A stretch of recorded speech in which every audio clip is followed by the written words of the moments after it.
Now to breaking news in Yonkers, where a busy road is closed and a hazmat cleanup is underway after a two-story building collapsed. Tony Aiello is live at the scene on Sawmill River Road. Hi, Tony.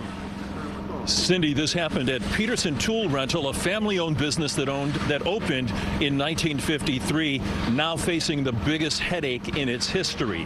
A large cinder block building that stored bobcats and other construction equipment collapsed overnight. Fire officials blame a big boulder that was embedded in the hillside behind the building. This mess on Sawmill River Road is bad, but could have been much worse. A two-story building owned by Peterson Tool Rental collapsed, crushing expensive construction equipment, but no people. The building was unoccupied at the time, thank God. If it had occurred during the day, that area of the building is normally occupied by a number of workers. So luckily, it happened at night while the building was unoccupied. Google Street View shows what the two-story cinder block building looked like before the collapse. The building hugged a rock outcropping that supports a hillside leading to the street above.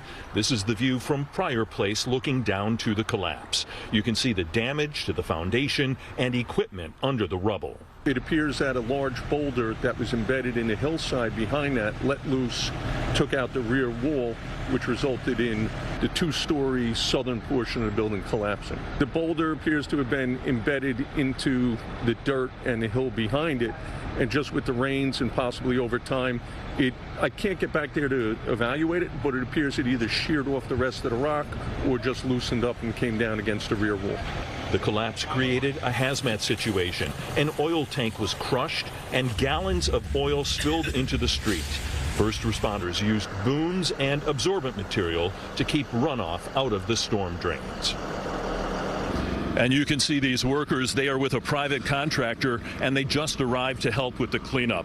Busy Sawmill River Road remains closed between Tompkins and Ryder, and Chief DeSantis told us cleaning up the collapse site will be tricky due to the risk of damage to the northern half of the building. Live in Yonkers, Tony Aiello, CBS News, New York. Tony, thank you.